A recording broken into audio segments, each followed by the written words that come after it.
आज की एचपीजीके की क्लास में हम देखेंगे, आपका हेडिंग रहेगा हिमाचल प्रदेश का संवैधानिक एवं राजनीतिक इतिहास, constitutional and political history of Himachal Pradesh. संवैधानिक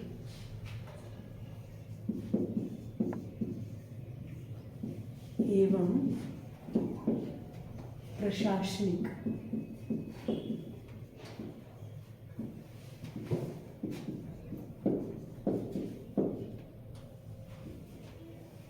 इसमें आज देख लेंगे हिमाचल प्रदेश में आपके पास 12 जिले हैं, कैसे कैसे ये कब कब मर्ज हुए हैं और ये 12 जिलों का हिमाचल प्रदेश कैसे बनता है प्रशासनिक ढांचे से, ठीक है। फिर उसके बाद हम इसकी हिस्ट्री की तरफ जाएंगे, जिसमें देख लेंगे कि आपके पास जो जिले आते हैं वो कैसे अस्तित्व में आते हैं, कौन कौन राजा उनकी स्थापना करते हैं, ठीक है। तो संवैधानिक एवं राजनीतिक इतिहास में हम आज प्रशासनिक इतिहास में हम देखने जा रहे हैं। सबसे पहले आपके पास क्वेश्चन आता है, भारत को आजादी कब प्राप्त हुई? 15 अगस्त 1947। सभी को पता है ना कब आजादी प्राप्त हुई है साहिल? 15 अगस्त 1947। बिल्कुल, आपके पास भारत को आजादी होती है प्राप्त 15 अगस्त 1947 में। भारत क्या होता है? आजाद होता है। किससे आजाद होता है? ईस्ट इंडिया कंपनी से या ब्रिटेन से। आपके पास उपनिवेशवाद रहता है, ये 200 वर्षों तक उनका शासन चलता है। उसके बाद भारत आजाद हो जाता है लगभग 200 वर्षों तक, क्योंकि आपको पता है पहली बैटल जो थी अंग्रेजों के साथ लड़ी गई थी, पलासी की लड़ाई कब हुई थी? वो 57 में आपके पास वो लड़ाई हुई थी, ठीक है। उसके बाद कहीं ना कहीं उन्होंने शासन करना शुरू कर दिया था भारत में भी। तो 200 वर्षों बाद 15 अगस्त 1947 को भारत को आजादी प्राप्त होती है। और जैसे ही भारत को आजादी प्राप्त होती है तो हिमाचल प्रदेश की एक रियासत है जो आजाद हो जाती है। यहाँ के जो राजा हैं वो राजतंत्र छोड़ देते हैं और वो अपनी जो जनता है उसको किसको जनता के हवाले सौंप देते हैं अपनी सत्ता को। तो आपके पास नेक्स्ट और इम्पोर्टेंट डेट है 17 अगस्त 1947 को हिमाचल प्रदेश की पहली लोकतांत्रिक रियासत बनती है, जिसमें लिखेंगे एचपी की पहली लोकतांत्रिक रियासत। क्या होती है लोकतांत्रिक? हाँ जी, लोगों का शासन जिसमें चलता है। तो 17 अगस्त 1947 को हिमाचल प्रदेश की पहली लोकतांत्रिक रियासत बनती है आपके पास ठियोग रियासत। वेरी इंपॉर्टेंट और बहुत बार क्वेश्चन इससे बनता है। ठियोग रियासत कैसी थी? पहली लोकतांत्रिक रियासत। अब आपके पास क्या थी? पहली इंपॉर्टेंट थी, लोकतांत्रिक है। तो इसके संस्थापक और अंतिम शासक बहुत बार एग्जाम में पूछे जाते हैं कि वो कौन राजा था जिसने इसकी स्थापना की थी, और वो कौन सा राजा था जिसने कहा कि मेरे को राजपाट से कोई मोह नहीं है, मैं जनता को छोड़ रहा हूँ। तो इंपॉर्टेंट है, तो लिख लेंगे ठियोग रियासत के संस्थापक और अंतिम राजा, या हम लिख लेंगे प्रथम एवं अंतिम राजा। इंपॉर्टेंट है, दोनों से आपके पास क्वेश्चन बनते हैं। तो प्रथम राजा जिन्होंने इसकी स्थापना की थी उनका नाम था जयचंद। जयचंद संस्थापक थे, और जिन्होंने राजतंत्र को छोड़ दिया था, अपनी रियासत को छोड़ा था, उनका नाम था कृष्णचंद। इंपॉर्टेंट है, लोकतांत्रिक रियासत के अंतिम राजा थे आपके पास कृष्णचंद, ठीक है। अब बात आती है ठियोग रियासत की। ये जो ठियोग रियासत है ये करंटली कहाँ है हिमाचल प्रदेश में? तो शिमला शहर में आपके पास, शिमला जिले में आपके पास पड़ती है ठियोग रियासत। कहाँ है? मेंशन कर लेंगे आप शिमला में। अब जरूरी नहीं है कि शिमला में एक ही रियासत है, उसका नाम बदल के हमने शिमला रख, नहीं, छोटी छोटी बहुत सारी रियासतें थी जो मिलकर एक जिले का निर्माण करती हैं। हमने लास्ट क्लास में भी देखा था हिमाचल प्रदेश का जो स्टार्टिंग में निर्माण होता है कितनी रियासतों को मिलकर हुआ था? 30। टोटल आपके पास कितनी थी? 30 रियासतें थी, जिसमें आपके पास 26 एडमिनिस्ट्रेशन थे और 4 आपके पास क्या थी? पंजाब स्टेट थी, जो मिलकर क्या करती थी? 4 जिलों का गठन करती थी। क्लियर हो गया? तो आपके पास ठियोग रियासत के प्रथम राजा जयचंद, अंतिम राजा आपके पास कृष्णचंद। ठियोग रियासत करंट डेट में कहाँ है?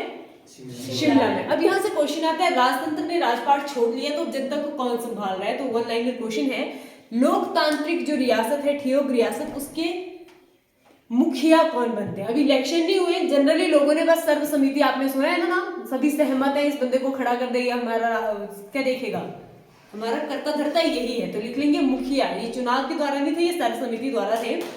तो जब लोकतांत्रिक रियासत आपके पास ठियोग बनती है तो लिखो जनता द्वारा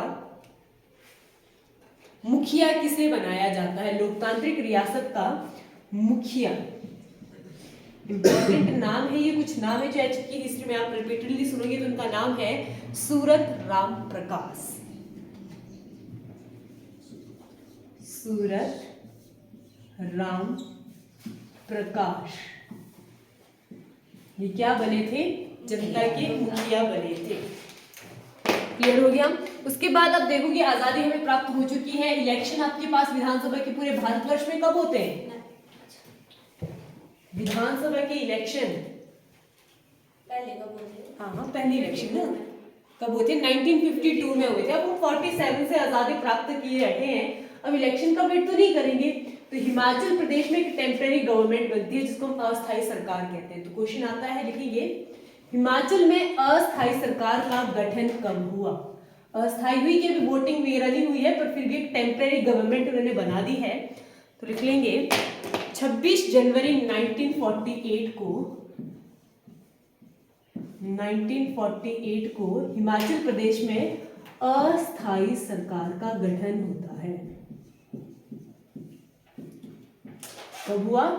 26 जनवरी 1948 को हिमाचल प्रदेश की अस्थायी सरकार बन गई।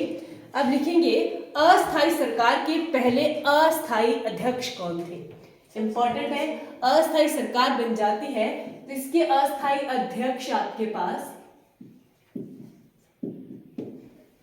शिवानंद रमोन। इंपॉर्टेंट नाम है, बहुत ही इंपॉर्टेंट है, ये बहुत बार क्वेश्चन में भी आया है। शिवानंद रमोन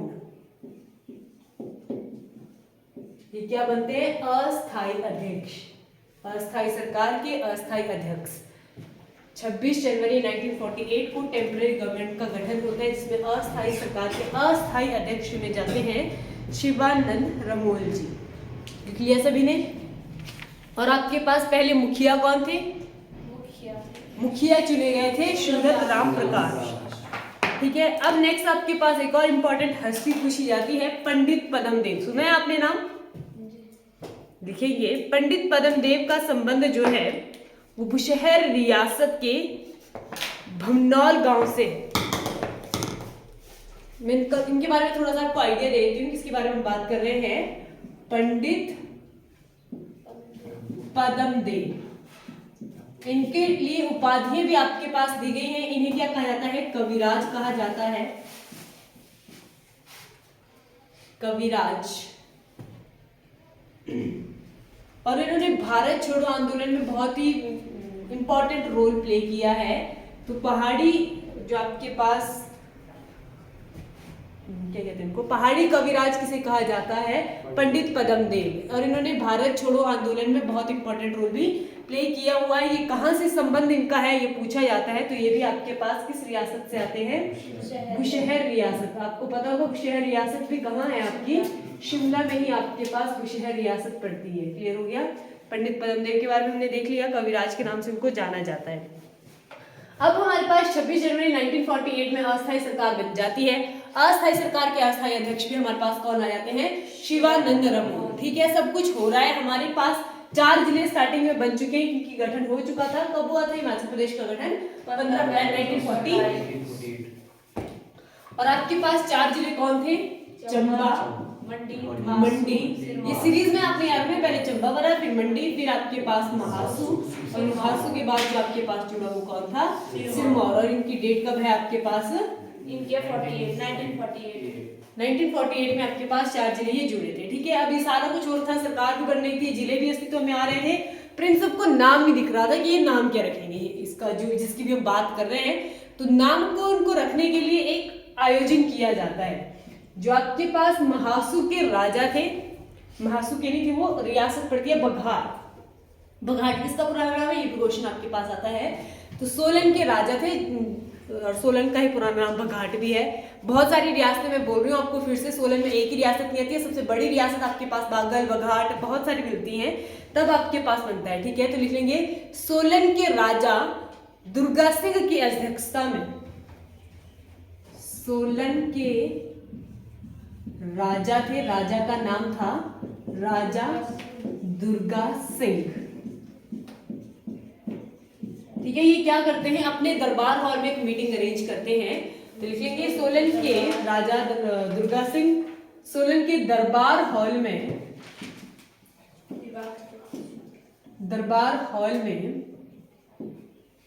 एक मीटिंग अरेंज करते हैं, जिसमें जो हिमाचल प्रदेश का नामकरण किया जाता है आपके पास कब से कब तक, 26 से 28 तक की, 28 जनवरी की हम बात कर रहे हैं 1948 की ही।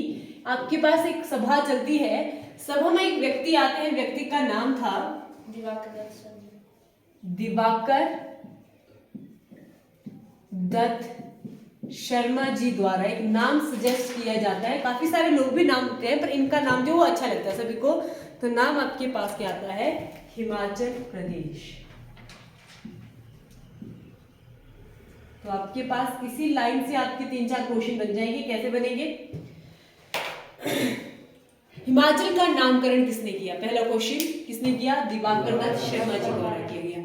कहाँ किया गया, सोलन के दरबार हॉल में।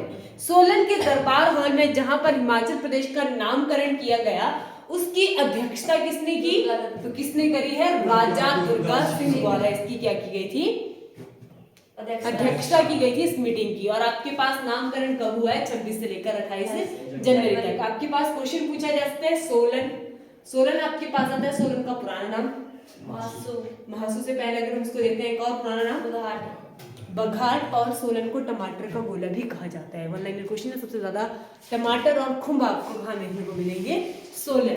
तो ये आपके पास जब हम डिस्ट्रिक्ट वाइज चलेंगे तो थोड़ा और डिटेल में जाएंगे डिस्ट्रिक्ट की। यहाँ से नाम क्लियर हो गए, दिवाकर दत्त शर्मा जी द्वारा हिमाचल प्रदेश का नामकरण किया जाता है। और जब हिमाचल का नामकरण हो जाता है तो इसकी जो न्यूज है इसके बारे में हमें पता किसमें मिलता है या फिर किस न्यूज़पेपर में आता है, तो लिखेंगे द ट्रिब्यून। अभी भी आपके पास इंग्लिश न्यूज़पेपर चलता है, उसमें हिमाचल प्रदेश का नाम आया था। द ट्रिब्यून में ये प्रकाशित किया गया था, हिमाचल का नामकरण किस न्यूज़पेपर में प्रकाशित किया गया था, द ट्रिब्यून में। क्लियर हुआ यहाँ तक, हुआ, किसी को कुछ पूछना है,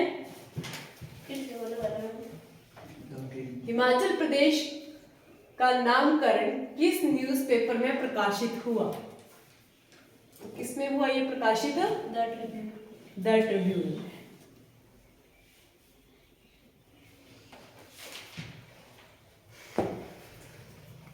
अब हमने पंडित पद्मदेव जी के बारे में थोड़ा सा पढ़ा था।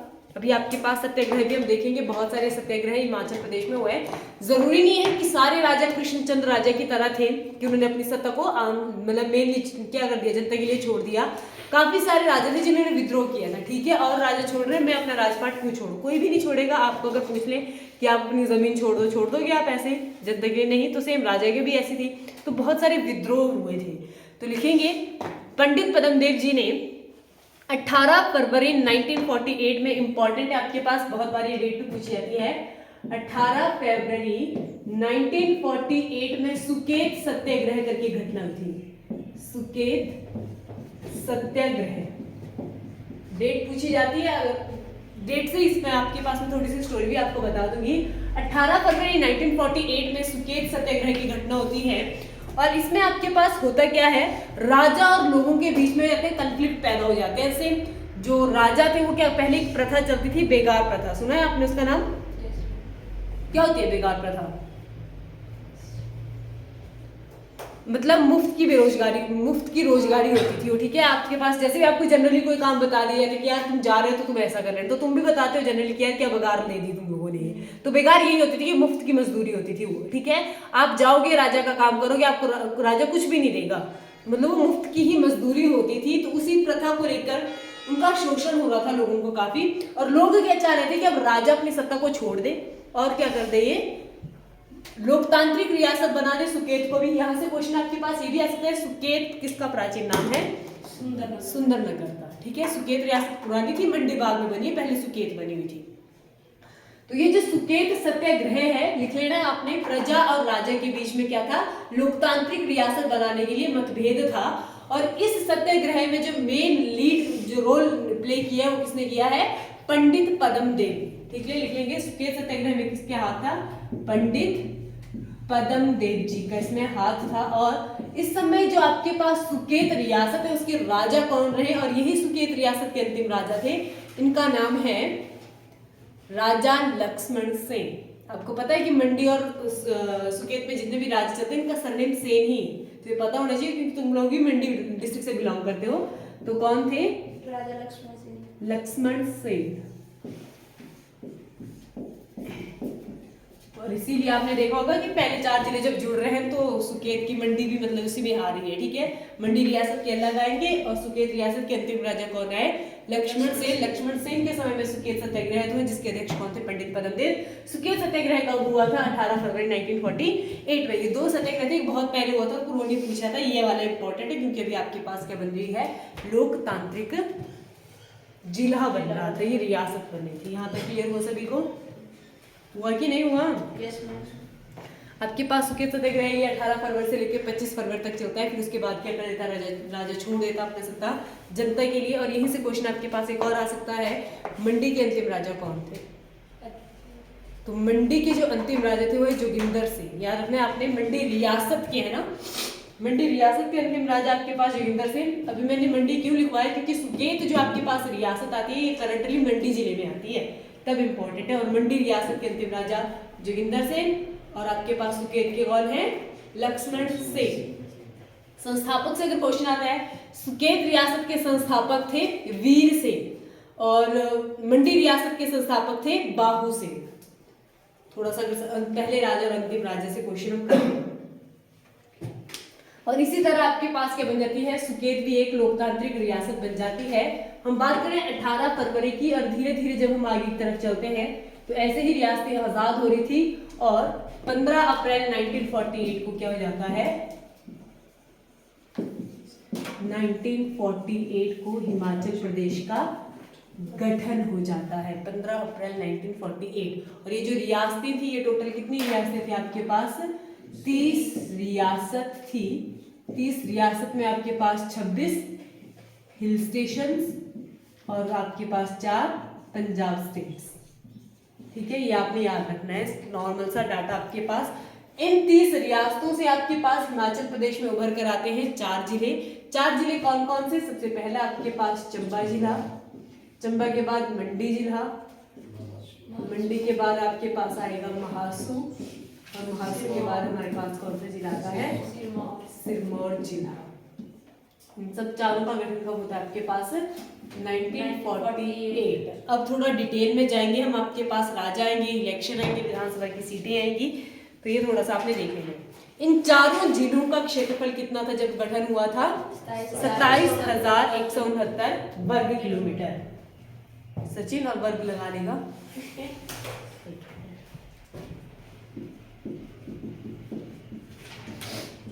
स्क्वायर किलोमीटर आपके पास क्या आता है? इसका क्षेत्रफल आता है चारों जिलों का जब गठन होता है। अब गठन तो आपके पास हो जाता है, आजादी प्राप्त हो जाती है। अब जरूरी नहीं है ये जो भूचाल हो रहा है ये हिमाचल प्रदेश में हो रहा है, लोग सत्याग्रह कर रहे हैं, राजा राजतंत्र छोड़ रहे हैं, ये घटना पूरे भारत में हो गई, ठीक है। क्योंकि अंग्रेजों को क्या, अंग्रेजों से मुक्ति मिल गई थी तो बहुत सारे राज्य जो थे वो अस्तित्व में आ रहे थे, ठीक है। कितने राज्य आ रहे थे अस्तित्व में? बहुत सारे। अब सभी सारे जो नेता थे वो इनको हैंडल करना थोड़ा डिफिकल्ट हो रहा था, ठीक है। तो वो क्या करते हैं, स्टार्टिंग में वो प्रस्ताव रखते हैं कि यार जितनी ज्यादा स्टेटें बनेंगी उतनी उनको दिक्कत होगी, तो वो क्या कहते हैं कि कम से कम स्टेट बने। तो हिमाचल प्रदेश को पहले स्टेट नहीं बनाना चाहते थे, वो हिमाचल प्रदेश को पंजाब में ही मिलाना चाहते थे। पर यहाँ पर आपके पास भी क्वेश्चन आता है कि हिमाचल प्रदेश का क्या कहते हैं उसको, नहीं केवल राज्य तो अलग से रहता है, शब्द में याद आ रहा है, आर्किटेक्ट। हिमाचल प्रदेश का आर्किटेक्ट किसे कहा जाता है? डॉक्टर वाईएस परमार को। वो अड़े रहते हैं कि ठीक है तुम लोगों को जैसे भी करना है, जो भी करना है, हिमाचल प्रदेश में आपकी नहीं चलेगी, हमें एक अलग राज्य चाहिए, एक पहाड़ी राज्य चाहिए। क्योंकि 1953 में आपके पास भाषाओं को लेकर काफी बैरियर हो रहा था। आप देख लो साउथ इंडिया में तेलुगु, तमिल, मलयालम चलती है और पहाड़ी राज्यों में मंडयाली आपके पास, जैसे हमारी यहाँ की लोकल लैंग्वेज है, यहाँ पर आपके पास पहाड़ी लैंग्वेज चलेगी, पंजाबियों की पंजाबी लैंग्वेज है, गुजराती अलग से, तो लैंग्वेज बैरियर भी काफी यहाँ पर रह रहा था। तो इसी को ध्यान में रखते हुए उन्होंने पहाड़ी राज्य इसको घोषित करने की सोची थी। तो लिखेंगे 1948 से 51 तक हिमाचल प्रदेश जो है वो चीफ कमिश्नर रहता है, मुख्य आयुक्त जिसको हम कहते हैं। डेट आपने रखनी है 1948, ये वर्ष पूछे जाते हैं, इंपॉर्टेंट है। हिमाचल प्रदेश क्या रहता है? मुख्य आयुक्त।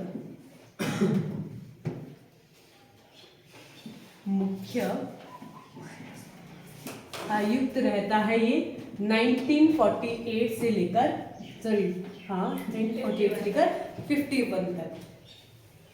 तो लिख लेंगे हिमाचल प्रदेश के पहले चीफ कमिश्नर, पहले मुख्य आयुक्त कौन थे। मतलब यहाँ पर अब क्या हो रहा था, प्रजातांत्रिक हो चुका था, एक बंदे को लेके आ रहे थे, जैसे सीएम और टीएम गवर्नर ये तो बाद में आए हैं। जो चीफ कमिश्नर एक बंदा होगा वो देखेगा कि पूरी स्टेट के क्या हालात है, ठीक है। इनका कार्यकाल 1 वर्ष ही रहता है। तो 1948 से लेकर 49 तक हिमाचल प्रदेश के पहले चीफ कमिश्नर, पहले मुख्य आयुक्त कौन थे, तो वो थे, इंपॉर्टेंट, डबल टिक कर लेना इसको, ये बहुत बार पूछा जाता है। 1948 से लेकर 49 तक हिमाचल प्रदेश के पहले चीफ कमिश्नर थे आपके पास एनसी मेहता। इंपॉर्टेंट है, कौन थे, एनसी मेहता। 1 वर्ष का इनका टाइम पीरियड रहता है और इसी टाइम पे क्या बना दिए गए, डिप्टी आपके पास चीफ कमिश्नर बना दिए गए, उप मुख्य आयुक्त जिसको हम कहते हैं, इसी वर्ष में है ना। एक चीफ कमिश्नर होता है, एक डिप्टी आपके पास रहता है। जैसे अभी आपने देखा होगा हमारे मुख्यमंत्री कौन है, सुखविंदर सिंह सुक्खू करंट डेट में, और एक उप मुख्यमंत्री भी आपके पास इसी साल बने हैं, वो कौन, इसी सरकार में बने, वो कौन है, मुकेश अग्निहोत्री। पता होना चाहिए आपको, ठीक है। तो वैसे ही ये पोस्ट अभी आई है उप मुख्यमंत्री की, इससे पहले नहीं थी, इससे मुख्यमंत्री होता था। वैसे आपके पास जो पहले चीफ कमिश्नर थे एनसी मेहता थे, और इसके बाद एक और पोस्ट बनाई गई उप मुख्य आयुक्त, जो कि यही एक ही बात है, उसके बाद ये पोस्ट भी खत्म कर दी है। एनसी मेहता थे मुख्य आयुक्त और उप मुख्य आयुक्त थे आपके पास उप मुख्य आयुक्त,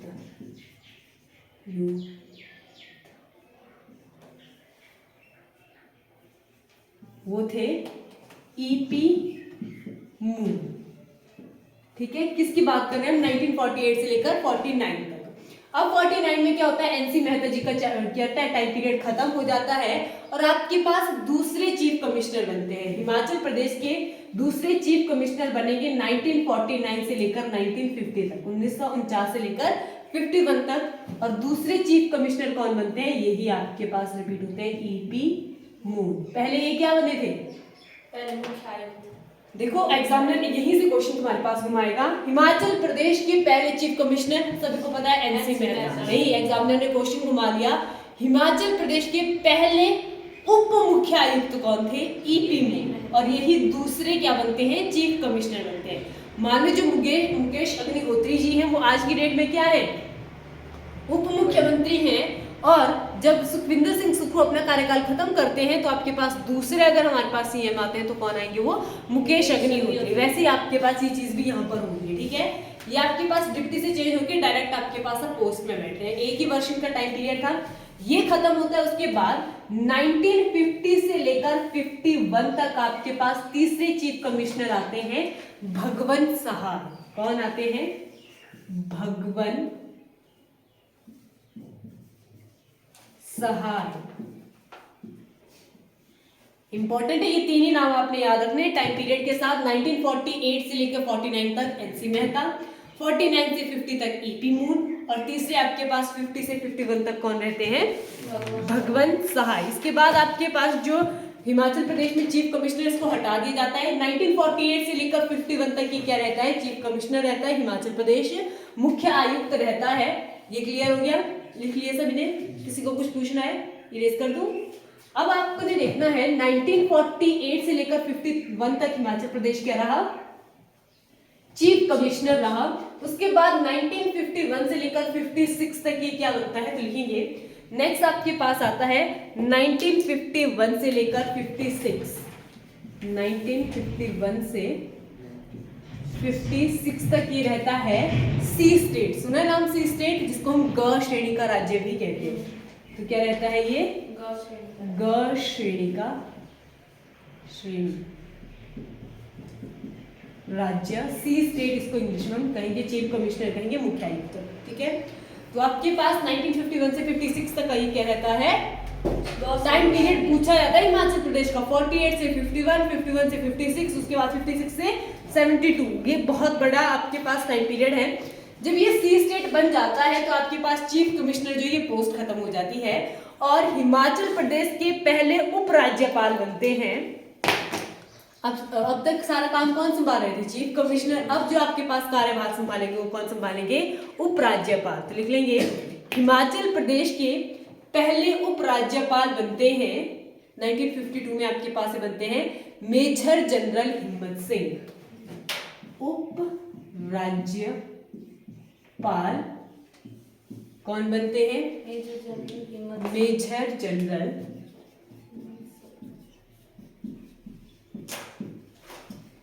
हिम्मत सिंह।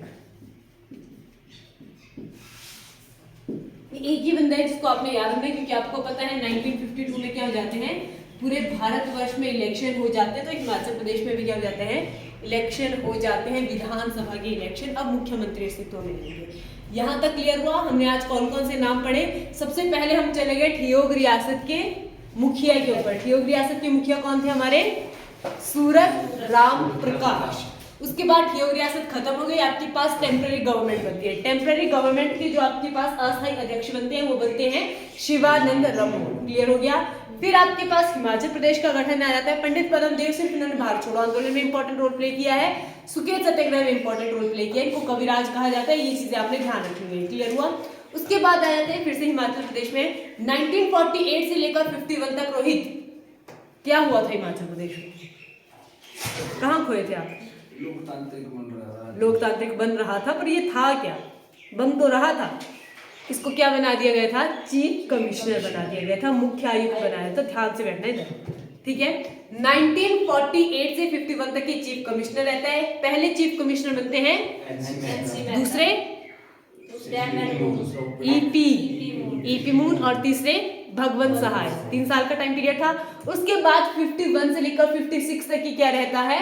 सी स्टेट गांव श्रेणी का राज्य। और इसके पहले उपराज्यपाल कौन बनते हैं? मेजर जनरल हिम्मत सिंह। अब वर्ष 1952 में हम आते हैं। 1952 में लिखेंगे भारतवर्ष में विधानसभा के इलेक्शन होते हैं। पूरे भारत में आपके पास क्वेश्चन पूछा जाता है, भारत में विधानसभा के इलेक्शन कब होते हैं? तो आपके पास 1952 में इलेक्शन होता है। हिमाचल प्रदेश में भी इलेक्शन होते हैं। तो जब एचपी में इलेक्शन होते हैं तो कितनी विधानसभा की सीटें थी? पहली बार हिमाचल प्रदेश में, आज पहली बार बोली मैं, अब की नहीं पूछ रही हूँ, पहली बार जब हिमाचल प्रदेश में विधानसभा के इलेक्शन हुए थे तो कितनी सीटों पे हुए थे? वो 36 सीटों पे। करंट डेट में कितनी विधानसभा की सीटें हिमाचल प्रदेश में? 68। पक्का? हाँ जी। करंट डेट में आपके पास 68 विधानसभा की सीटें हैं। जब गठन हुआ था, जब पहली बार इलेक्शन हुए थे, तब आपके पास कितनी थी? 36। ये उन्हीं 4 जिलों की थी अभी तक, ठीक है। उन्हीं 4 जिलों में 36 सीटों में आपके पास हिमाचल प्रदेश के पहले मुख्यमंत्री चुने जाते हैं, डॉक्टर वाईएस परमार। इंपॉर्टेंट है। हिमाचल प्रदेश में 1952 में 36 सीटों में कांग्रेस से, कौन सी पार्टी से थे ये आपके पास? कांग्रेस से थे। ये भी आपने ध्यान रखना है कि आजादी प्राप्त होने के बाद 3 दशकों तक, 3 दशक मतलब 30 वर्षों तक जो थी कांग्रेस ही रही है पूरे भारत में, ना। कांग्रेस से हमारे पहले मुख्यमंत्री निकलते हैं, और पहले मुख्यमंत्री हमारे कौन थे? डॉक्टर वाईएस परमार जी। इनको क्या कहा जाता है? इन्हीं के आगे आपने लिख लेना है, भारत का आर्किटेक्ट किसे कहा जाता? भारत का नहीं, हिमाचल प्रदेश का आर्किटेक्चर किसे कहा जाता है? डॉक्टर वाईएस परमार को। और ये कहाँ से आपके पास बिलोंग करते हैं? तो ये सिरमौर जिले से बिलोंग करते हैं। आपको लिख लेना है, सिरमौर जिले के बागथन गांव से ये बिलोंग करते हैं, जो कि जलाल नदी के किनारे है। इंपॉर्टेंट है। जलाल नदी के किनारे बागथन करके एक गांव है, जहां से बिलोंग करते हैं हमारे पहले मुख्यमंत्री। कौन है पहले मुख्यमंत्री? डॉक्टर वाईएस परमार जी, ठीक है। क्लियर हो गया? सिरमौर जिले से ये बिलोंग करते हैं। तो आज की क्लास में हमने प्रशासनिक ढांचे में यही देखा है। कल हम आपके पास करने जा रहे हैं आगे की जो आपके पास राज्य है वो कैसे मर्ज होंगे, कितनी सीटें लेके आ रहे हैं, और कैसे कैसे आपके पास हिमाचल प्रदेश का बागथन गांव जलाल नदी के किनारे। ये भी क्वेश्चन आया था कि वाईएस परमार जी के घर किस नदी के किनारे हैं, तो लिखवा रहे हैं जलाल। जलाल नदी है गिरी नदी की सहायक, गिरी है यमुना की सहायक, और यमुना है गंगा की सहायक। ट्रिब्यूटरीज इनको हम कहते हैं। क्लियर हुआ? आज की क्लास में हमने क्या किया? किसी को कुछ पूछना है? ठीक है, तो फिर हम नेक्स्ट क्लास में मिलते हैं।